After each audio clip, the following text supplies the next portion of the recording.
William Thomas green Marton అనేటటువంటి ఒక scientist ఎనస్థీషియాని కనుక్కున్నారు. ఆ తర్వాత దానికి పలు మార్పులు చేర్పులు చేసి పర్ఫెక్ట్గా ఫిట్గా ఉండేటట్టుగా ఇంకా చాలామంది చేశారు. కానీ మెయిన్ కనుక్కున్నది ఇతని. అయితే అతని యొక్క ఇంటర్వ్యూ నేను ఈ మధ్య చూశాను. ఇప్పుడు చాలా ఏళ్ల క్రితమే పబ్లిష్ అయింది. బ్లాక్ అండ్ వైట్లో ఉన్న ఇంటర్వ్యూని నేను చూస్తూ ఉన్నప్పుడు నాకు ఎంత అద్భుతంగా అనిపించిందో అనమాట. ఆయన ఏం చెప్పారంటే, మీరు ఇది కనుక్కోవడానికి మీకు ఎలా ఇంత జ్ఞానం మీకు వచ్చింది అని ఆయన అడిగితే ఆయన ఒకటే చెప్పారు, నేను బైబిల్ బాగా చదువుతాను. బైబిల్లో జెనసిస్లో అంటే ఫస్ట్ బుక్లో నన్ను ఆకర్షించింది ఒకటి ఉంది.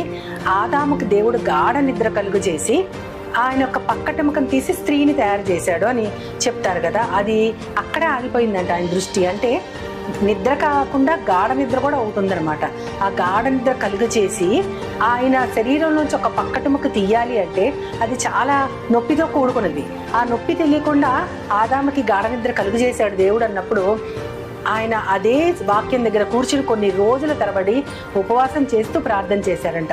గాఢ నిద్ర కలిగించి ఆ నొప్పి లేకుండా ఆపరేషన్ చేయడానికి ఏదైనా మందు నేను కనుక్కునేటట్టు నా జ్ఞానం ఇవ్వు తండ్రి అని.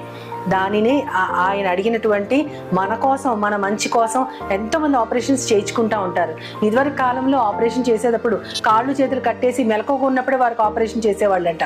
ఇక వాళ్ళు పెట్టే కేకలకి అసలు ఎంతో భయంకరంగా ఉండేదన్నమా అని చెప్తా ఉండేవారు. నేను చదివాను చాలా ఆర్టికల్స్ అలాగా. కానీ అటువంటి కష్టం లేకుండా నిద్రపోయి నిద్రలేచి మళ్ళీ మెలకు వచ్చేసరికి మనకు ఆపరేషన్ జరిగిపోయి ఉంటుంది.